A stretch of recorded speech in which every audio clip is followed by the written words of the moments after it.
Hello दोस्तों, प्रतिमा GS academy पे आप सभी का स्वागत है। दोस्तों, विश्व भूगोल में चक्रवात, प्रति चक्रवात पे आज हम चर्चा करेंगे। आप लोग लाइक करें, शेयर करें। जिन दोस्तों ने अभी तक हमारे चैनल को सब्सक्राइब नहीं किया है, सब्सक्राइब करें।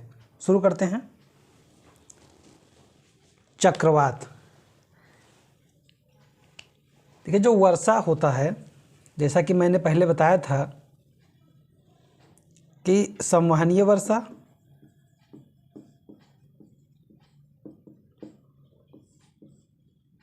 पर्वतीय वर्षा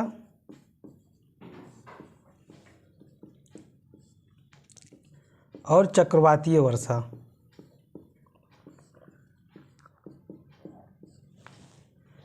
तो संवहनीय हम पढ़ा चुके थे, पर्वतीय बता चुके थे। संवहनीय वर्षा पे आज हम चर्चा करेंगे और चक्रवाती वर्षा पे, और साथ ही साथ हम इस पे भी चर्चा करेंगे कि चक्रवात कितने तरह से होता है।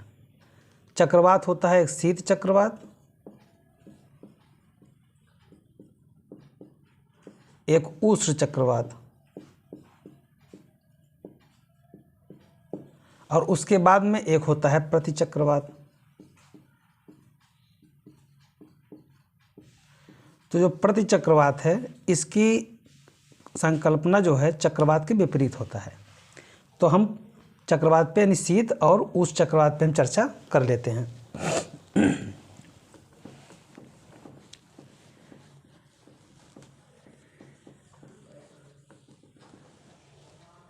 देखिए, चक्रवात जो है ये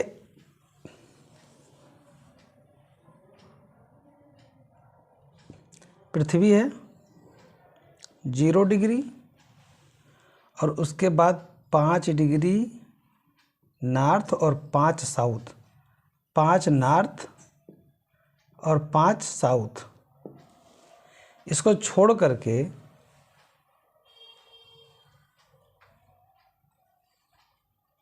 उष्ण कटिबंध, उष्ण कटिबंध पे चक्रवात बनते हैं। यानी कि चक्रवात की स्थिति, जो उष्ण चक्रवात की स्थिति है, वो इन्हीं बेल्टों में बनते हैं,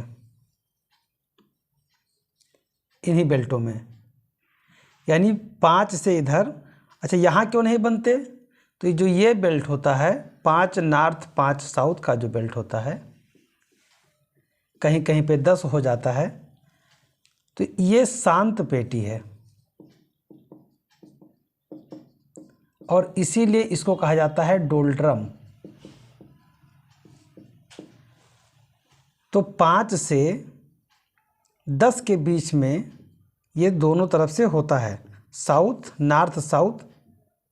5 से 10, तो 10 का आकार ले लीजिए, 10 डिग्री नॉर्थ, 10 डिग्री साउथ। अक्षांश के मध्य का जो क्षेत्र होता है वो शांत पेटी होता है। वहाँ पे कोई गतिविधि नहीं होता है, वहाँ पे कोई भी हवा जाता है तो प्रवेश भी नहीं कर पाता है, ऊपर उड़ जाता है, और ऊपर जाने के बाद में संघनन करके बादल करके बारिश कर देता है, और इसी को कहा जाता है संवहनीय वर्षा। लेकिन चक्रवात अब बनता कहाँ पे है? तो चक्रवात की स्थिति होता है महासागर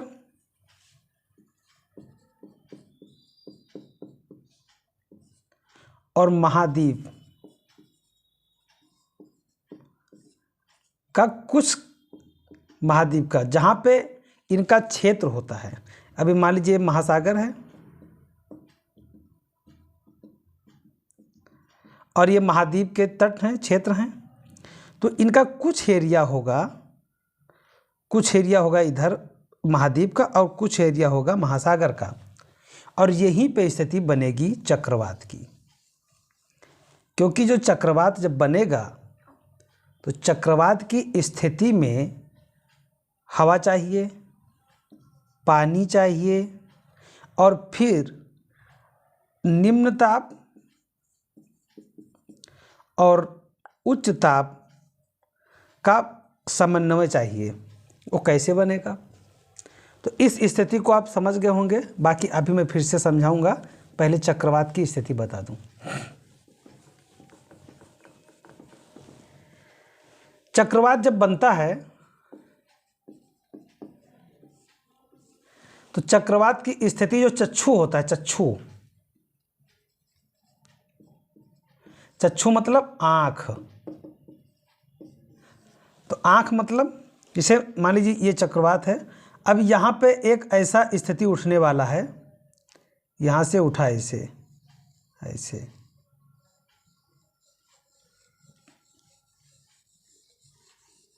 ऐसे बन गया। अब एक चक्रवात ऐसे उठा तो यहाँ से एक बिंदु उठा था और यहाँ पे आते आते एकदम गोलाकार हो गया। अब ये जो चक्षु दिख रहा है इसके अंदर ऐसे ऐसे ऐसे, ये केंद्र है। और जब ये केंद्र है तो हुआ क्या है यहाँ पे, तो यहाँ पे बना है जाकर के लो प्रेशर बेल्ट। केंद्र में, चक्रवात के केंद्र में यहाँ पे बना है निम्न वायुदाब, और बाहर क्या है, यहाँ पे है उच्च वायुदाब। तो निम्न वायुदाब, अब इसको इधर समझिए, यहाँ पे है निम्न वायुदाब,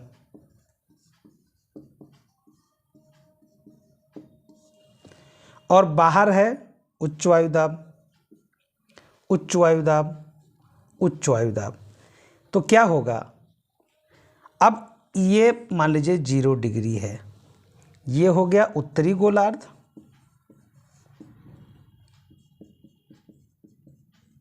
और ये हो गया आपका दक्षिणी गोलार्ध। अब यहाँ पे इसी तरह के कंडीशन यहाँ भी मैं बना देता हूँ।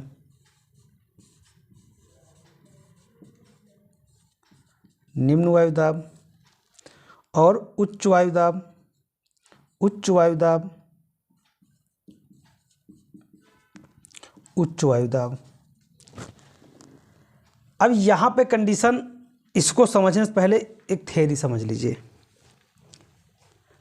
ये निम्न वायुदाब के केंद्र होते हैं, तो ये आपका हो गया केंद्र, ये आपका हो गया केंद्र, यानी निम्न वायुदाब के केंद्र होते हैं। चक्रवात में पवन परिधि से केंद्र की ओर चलती है। अब इसको मैं परिधि बना देता हूँ, ऐसे एक परिधि बना दिया, परिधि मतलब गोला मैंने बना दिया। इनकी उत्तरी गोलार्ध में घड़ी की सुई के विपरीत, अब घड़ी के सुई कैसे चलती है, चक्षु बंद हो जाए थोड़ी देर, ये है घड़ी। तो घड़ी की सुई टिक टिक टिक टिक ऐसे चलता है। अब यह कह रहा है कि इसकी यानी उत्तरी गोलार्ध में ये घड़ी के सुई के विपरीत चलता है। तो मतलब उत्तरी गोलार्ध में कैसे चलेंगी हवाएं, ऐसे,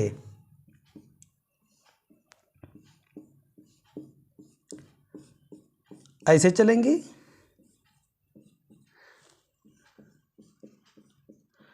यानी कि अब हम इसको मिटा दें और हम यहाँ पे समझ लें, ये एक चक्र बनेगा। यहाँ हवाएं उठी,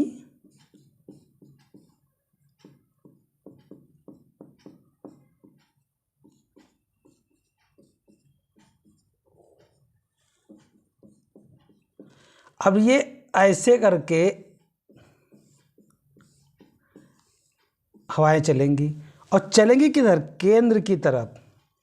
यानी ये जो हवाएं चल रही हैं ये केंद्र की तरफ चलेंगी, एक सर्किल बना लेंगी।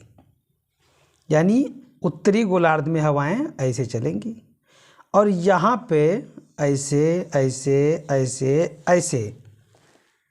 अब देखिए ये कैसे चली, यहाँ से ये हुआ, अब ये हवाएं आ किधर रही हैं, ये हुआ निम्न प्रेशर यानी लो प्रेशर बेल्ट, ये हुआ हाई प्रेशर बेल्ट। तो हवाएं केंद्र की तरफ चलेंगी, और केंद्र की तरफ चलेंगी तो यहाँ से कुछ उठेगा ऐसे ऐसे। अब यहाँ पे जब उठेगा तो ये जो बीच का केंद्र है इसी को कहा जाता है चक्षु। चक्षु कहा जाता है। यहाँ पे कुछ नहीं होगा, सारी गतिविधियाँ किनारे होंगी, बीच में कुछ नहीं होगा, यानी बारिश भी इधर होगी। बीच में बारिश का भी कोई स्थान नहीं है, क्योंकि पानी तो यहाँ से लेगा और इधर सब आ रहे घूम रिया के, तो जहाँ पे ऊपर ऊंचाई जाएगी तो बारिश करेगी। अब दक्षिणी गोलार्ध में कहा जाता है कि दक्षिणी गोलार्ध में घड़ी के सुई की दिशा में होती है। तो अब यहाँ पे क्या होगा, इधर तो इधर गए और इधर से ये,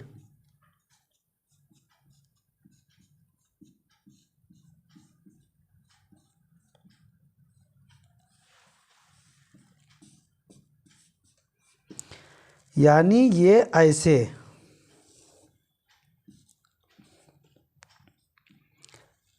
और अब इसे मिटा दें।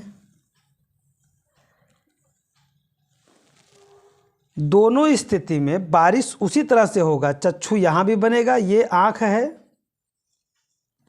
और ये भी आँख है, लेकिन यहाँ पे दक्षिणी गोलार्ध में जब चक्रवात बनेगा तो घड़ी के सुई के अनुरूप चलेगा। जैसे घड़ी चलती है टिक टिक टिक, तो ये घड़ी के सुई के अनुरूप, और उत्तरी गोलार्ध में घड़ी के सुई के विपरीत चलेगा।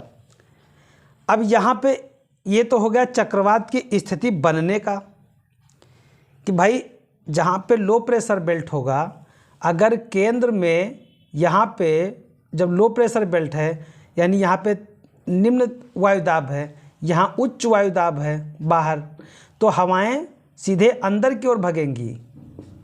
हवाएं कहाँ भगेंगी, अंदर की ओर भगेंगी।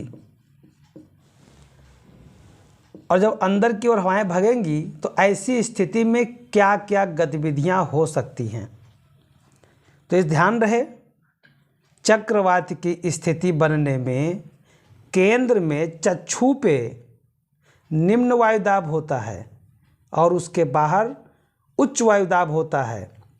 उत्तरी गोलार्ध में घड़ी के सुई के विपरीत चलती है हवाएं, लेकिन केंद्र की ओर ही चलती हैं।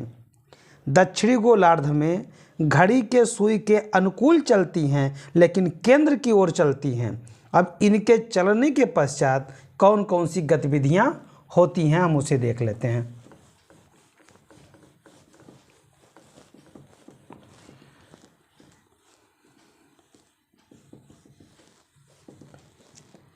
इसके आगमन से आकाश में सबसे पहले पच्छाभ मेघ दिखाई देते हैं।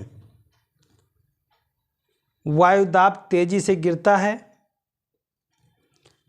चंद्रमा और सूर्य के चारों तरफ प्रभामंडल दिखाई देते हैं। ध्यान रहिए, जो पॉइंट मैं बता रहा हूँ ये चक्रवात की विशेषताएं हैं, तो ये विशेषताओं को याद रखिएगा। प्रभामंडल दिखाई पड़ते हैं, वायु की दिशा पूर्व से दक्षिण पूर्व होने लगती है। वायु की दिशा पूर्व से दक्षिण पूर्व होने लगती है। तो ये तो हुआ चक्रवात का विशेषता। अब मैंने भी जैसा कि बताया था कि चक्रवात दो तरह से होते हैं, शीत चक्रवात और उष्ण चक्रवात। अब यहाँ पे देखने को साफ साफ दिख रहा है कि जो उष्ण चक्रवात है, इनकी वायु जो है जल धारण करेगी ज़्यादा, इनकी जल धारण क्षमता ज़्यादा होगी। जल धारण क्षमता जब ज़्यादा होगी तो वायुमंडल में पानी ज़्यादा ले जाएंगे। ये जो चक्रवात बनेगा ये पानी ज़्यादा ले जाएगा यहाँ पे और फिर ये बारिश करवाएगा। और शीत चक्रवात का तापमान ही इतना कम होता है कि जल धारण की क्षमता ही नहीं होती है, तो जाहिर सी बात है ये बारिश नहीं कराएगा। इनके अपेक्षा इनका आकार भी बड़ा होता है। चक्रवात, उष्ण चक्रवात की अपेक्षा शीत चक्रवात का क्षेत्र बड़ा होता है। ये कई 100 किलोमीटर में इनका क्षेत्र होता है। कई प्रकार के गतिविधियों के साथ ये संलिप्त होते हैं, लेकिन इनका प्रभाव केवल उत्तरी गोलार्ध में, दक्षिणी गोलार्ध में होता जरूर है, लेकिन ये बारिश नहीं करा पाते। बारिश कौन कराता है? उष्ण चक्रवात। अब ध्यान रहे कि ना तो शीत चक्रवात बारिश कराएगा और ना तो प्रति चक्रवात बारिश कराएगा। तो बारिश कौन कराएगा? बारिश उष्ण चक्रवात कराएगा। तो उष्ण चक्रवात के कुछ उदाहरण होंगे, तो टाइफून, हरिकेन। एक मिनट,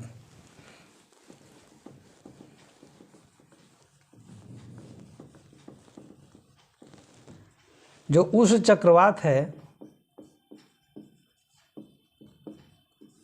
उसके कुछ उदाहरण हैं, टाइफून,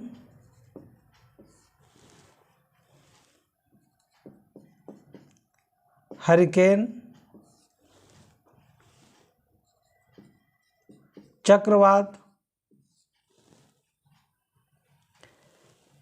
ये इसके प्रमुख उदाहरण हैं। अभी हम शीत चक्रवात और उष्ण चक्रवात का अंतर बताते हुए इन पे चर्चा करते हैं। शीतोष्णकटिबंधीय चक्रवात और उष्णकटिबंधीय चक्रवात के कुछ बेसिक अंतर हैं। शीतोष्णकटिबंधीय चक्रवात दो विपरीत वाताग्रों के मिलने से बनते हैं। जैसा कि मैंने बताया था कि वाताग्र की स्थिति कब बनती है? एक उष्ण यानी कि गर्म हवा है और दूसरी ठंडी हवा है, और जब ये दोनों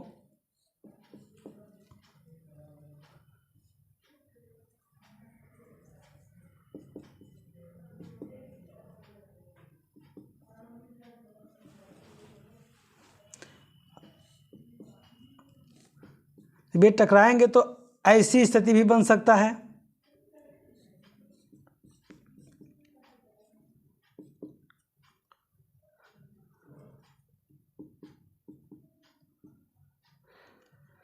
या एक ऐसा भी स्थिति बन सकता है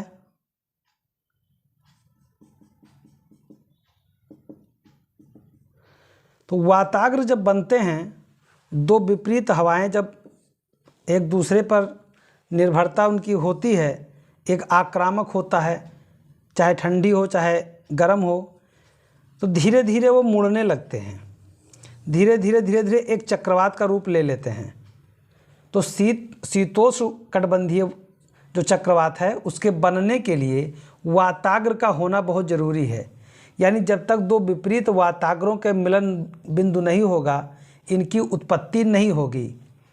जबकि उष्णकटिबंधीय जो चक्रवात हैं उनके लिए उत्पत्ति का कारण महासागर और महाद्वीपीय के मिलन क्षेत्र में, महासागर और महाद्वीप के मिलन क्षेत्र में ग्रीष्म काल में तापीय कारणों से होता है। ये ग्रीष्म काल में होता है और ये जब वाताग्र बन जाए तभी होंगे। कारण इसका ये है कि ये जो क्षेत्र है यहाँ पे उष्णकटिबंधीय चक्रवात बनेगा, जबकि यहाँ पे डोलटम छोड़ करके बाकी शीतोष्णकटिबंधीय चक्रवात तो यहाँ बनेगा और यहाँ ऑलरेडी तापमान कम ही रहता है। तो जब तापमान कम रहेगा तब दो विपरीत वाताग्र जब एक्टिव होंगे तभी ये चक्रवात बन सकता है, और इसीलिए ये चक्रवात बहुत ही शुष्क होता है। यहाँ पे बारिश होने की संभावना नगण्य मात्र होती है। इनके पास ज़्यादा पानी होता ही नहीं है। इनका जो क्षेत्र है वो शीतोष्णकटिबंधीय भाग है और उष्णकटिबंधीय क्षेत्र जो है, उष्णकटिबंधीय चक्रवात के लिए उष्णकटिबंधीय क्षेत्र है, लेकिन डोल्ड्रम क्षेत्र छोड़ करके, डोल्ड्रम छोड़ करके, यानी 0 डिग्री के 5 नॉर्थ 5 साउथ छोड़ करके, ये पार्ट छोड़ करके इधर और इधर उष्णकटिबंधीय चक्रवात का क्षेत्र होता है। आकृति दोनों का वृत्ताकार होता है, दोनों वृत्ताकार में होते हैं और इनका ये कुछ महीने तक समय अवधि होता है। जैसा कि मैंने बताया था, जो शीतोष्ण कटिबंधीय चक्रवात होता है ये कई महीनों तक रहते हैं, 4-4, 5-5 महीना तक ये चक्रवात चलता रहता है। लेकिन जो उष्णकटिबंधीय चक्रवात हैं ये कुछ दिनों, 2 दिन, 4 दिन, 6 दिन बस आएंगे, तूफान मचाएंगे, बारिश वारिश करेंगे तो हल्का मचाने के बाद चले जाएंगे। तो ये कुछ दिनों तक रहते हैं, ये कुछ महीनों तक और ये कुछ दिनों तक। इनकी स्थिति जो है ये शीत ऋतु में होता है और ये ग्रीष्म ऋतु में। जाहिर सी बात है ग्रीष्म ऋतु में तापमान बनेगा, लो प्रेशर हाई प्रेशर का आधार बनेगा और चक्रवात आने की प्रोबेबिलिटी बढ़ जाएगी। दोनों की आँख की स्थिति पे क्या होता है, ये प्रश्न पूछा जाता है। इसको चक्षु बोलते हैं, चक्षु। तो चक्षु क्या होता है कि ये जो स्थिति है, ये चक्रवात हुआ तो ये जो पॉइंट है इसे आँख बोलते हैं, इसी को आँख बोलते हैं। यानी ये क्या है, ये चक्षु है या आँख है। तो कहा जा रहा है कि जब चक्रवात आता है तो चक्षु आँख की स्थिति पे दोनों में क्या क्या प्रभाव होता है। तो कम दाब होता है, कम दाब होता है, सही है। वर्षा नहीं होता है, नहीं होता है। आकाश यहाँ पे साफ होगा, सब कहीं कैसो भी रही यहाँ आकाश बहुत साफ होगा, ठीक है। उष्णकटिबंध में क्या होता है, यहाँ पर वायु प्रवाह शांत होता है। जो उष्णकटिबंधीय है, उष्णकटिबंधीय चक्रवात जो है, यहाँ पे क्या होगा, यहाँ पे इधर खूब बवंडर होगा, सब कुछ होगा, यहाँ पे शांत रहेगा। अगर जो व्यक्ति इसमें पड़ जाएगा तो वो मर सकता है, लेकिन जो यहाँ खड़ा रहेगा शांति देखेगा कि उसके चारों तरफ से हवाएं जा रही हैं, अरे बीच में खड़ा रहेगा, इसको कुछ नहीं होगा। इसीलिए कहा जाता है यहाँ पे शांत रहेगा। कोई वर्षा यहाँ पे कोई वर्षा नहीं होता है, वर्षा इधर होगा, लेकिन यहाँ नहीं होगा। आँख पे, चक्षु पे वर्षा नहीं होगा। शीतोष्ण कटिबंधीय चक्रवात में पछुआ पवनों के प्रभाव से ये पश्चिम से पूर्व की तरफ होते हैं। अब पछुआ पवन ही नाम है तो वैसे जाएगा, तो ऐसे जाने के वजह से इसे कहा जाता है पछुआ पवनों के प्रभाव से ये पश्चिम से पूर्व की तरफ होंगे। और उष्णकटिबंधीय चक्रवात में व्यापारिक पवनों का प्रभाव होता है तो ये पूर्व से पश्चिम की स्थिति में होंगे। अब ये पूर्व पश्चिम की स्थिति को मैं एक बार फिर से आपको बता देता हूँ। आपको ज्ञात होगा तो मैंने बताया था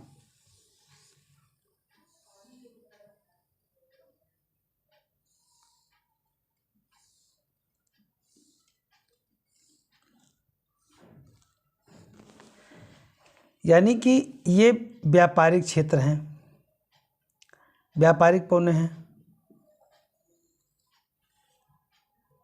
तो ये आएंगी किधर, ये ऐसे आएंगी और फिर ये इधर से जाएंगी।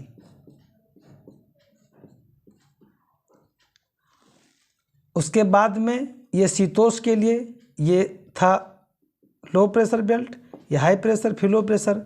अब ये पश्चिम से जाएंगे इधर और ये पश्चिम से जाएंगे इधर। उसके बाद में ये ध्रुवीय पवनें हैं, जाएंगे इधर। तो इस स्थिति के रूप में ये हो गया व्यापारिक पवनों का क्षेत्र और ये हो गया आपका शीतोष्ण यानी पछुआ पवनों का क्षेत्र और ये हो गया ध्रुवीय पवनों का क्षेत्र। तो ये मैंने आपको पहले बताया था। तो जब चक्रवात होता है शीतोष्ण कटिबंधीय चक्रवात, तब ये प्रभाव लागू होता है पश्चिम से पूर्व की ओर, पश्चिम से पूर्व की ओर। ये उत्तर पूर्व जाती हैं, दक्षिण पूर्व जाती हैं। और जो व्यापारिक पवनें होती हैं ये पूर्व से पश्चिम की ओर आती हैं, यानी उत्तर पूर्व से दक्षिण पश्चिम और फिर दक्षिण पूर्व से उत्तर पश्चिम के तरफ व्यापारिक पवनों का प्रवाह होता है। अब उदाहरण के रूप में इनका तो कोई उदाहरण नहीं होता है, क्योंकि शीतोष्णकटिबंधीय चक्रवात जो होते हैं ये बहुत नुकसान नहीं पहुंचा पाते हैं, बहुत स्थिति इनका चलता रहता है वहीं पे, तो वहाँ के लोग आदी हो जाते हैं। लेकिन उष्णकटिबंधीय चक्रवात झंझावात, बारिश, पानी सब कुछ लाता है। इसीलिए हरिकेन ये यूनाइटेड स्टेट ऑफ अमेरिका यानी यूएसए पे चलता है। हरिकेन अमेरिका में पाया जाता है। उसके बाद टाइफून, टाइफून चीन में कहा जाता है। देखिए चक्रवात उष्णकटिबंधीय ही है, लेकिन ये अलग अलग नामों से जाने जाते हैं। टाइफून कहा जाता है चीन में, और उसके बाद में टॉर्नेडो, टॉर्नेडो मैक्सिको और अमेरिका के पास में आता है, तो इसे भी यूएसए मैक्सिको के पास में देखा जाता है। और उसके बाद में है विली विली, विली विली ये ऑस्ट्रेलिया में कहा जाता है।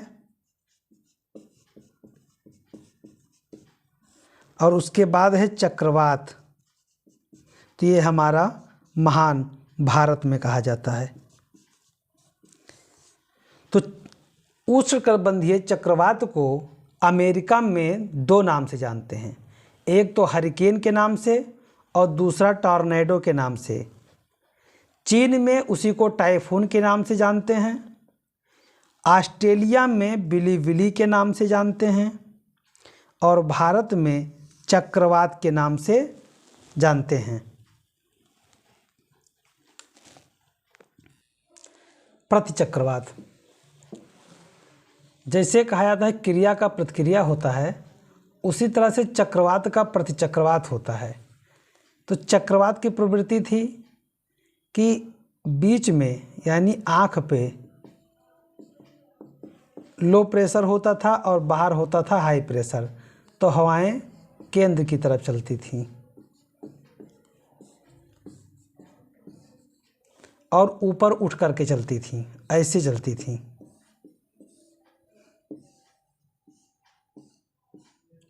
और यहाँ पे फिर संघनन करके बारिश करा देती थी, यहाँ पे बचा रहता था। लेकिन जो प्रतिचक्रवात है ये इसका उल्टा है। प्रतिचक्र ये हो गया आपका चक्रवात की स्थिति, और प्रतिचक्रवात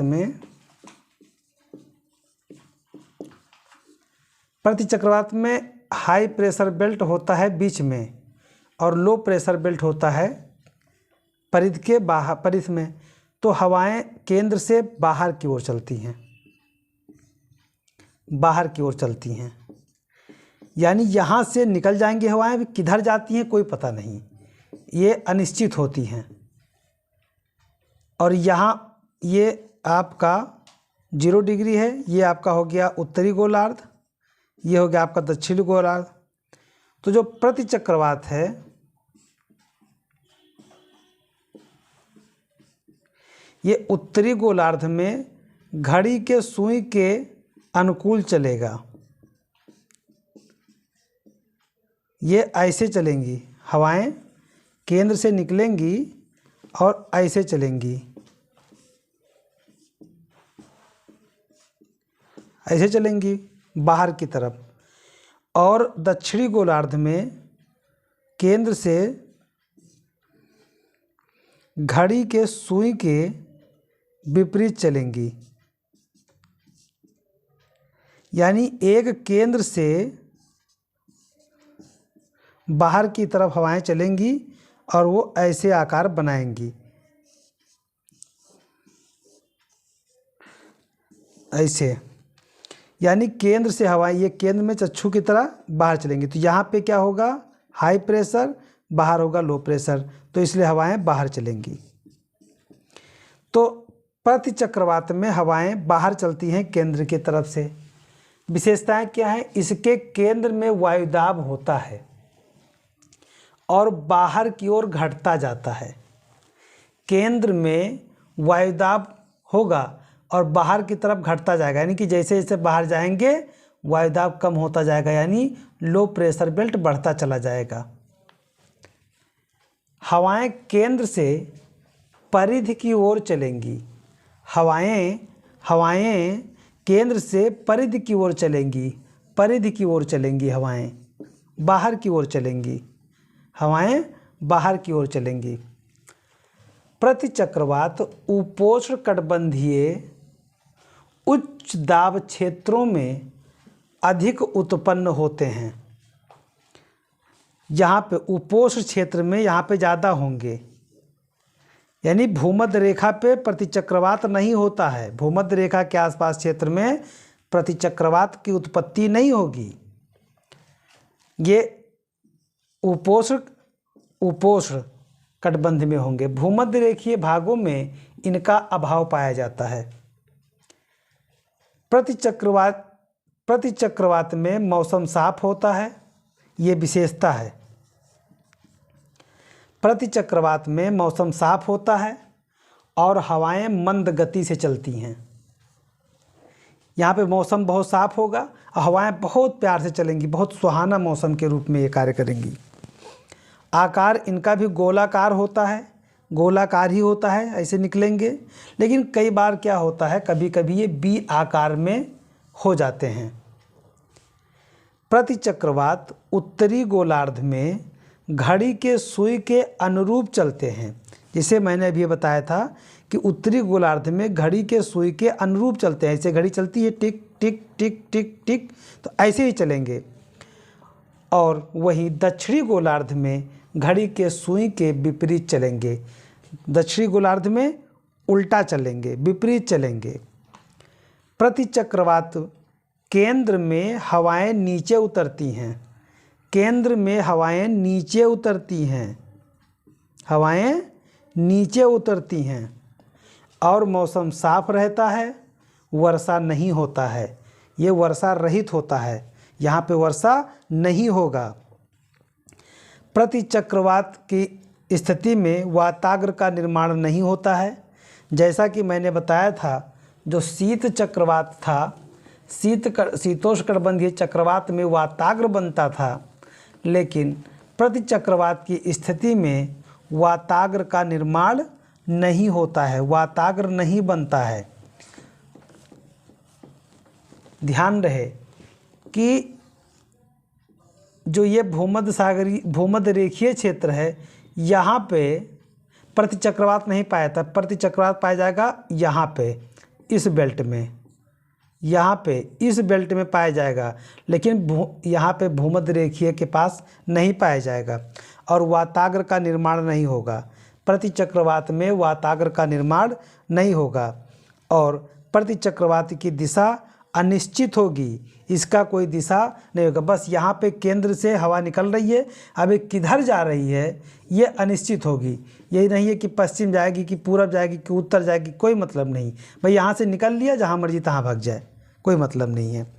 और इसके आने से, यानी प्रतिचक्रवात जब आता है तो वर्षा होने की संभावना समाप्त हो जाती है, यानी प्रतिचक्रवात के आने से वर्षा नहीं होगा।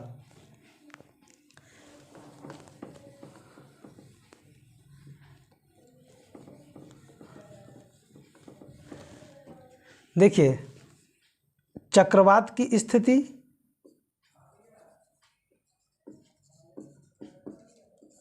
चक्रवात की स्थिति बनेगी दो,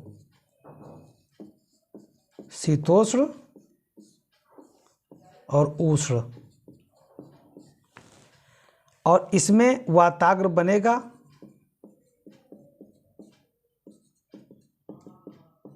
और यह तापमान पर निर्भर होगा।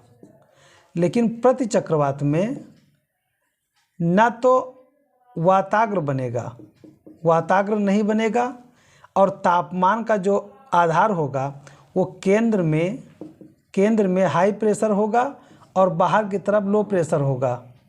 केंद्र हाई प्रेशर और परिधि में लो प्रेशर, लेकिन यहाँ के दोनों की स्थिति में केंद्र में लो प्रेशर और बाहर की तरफ हाई प्रेशर, यानी ये गोला है तो यहाँ पे होगा लो प्रेशर, यहाँ होगा हाई प्रेशर, इसे कहेंगे हम चक्रवात। और ये गोला है, यहाँ पे होगा हाई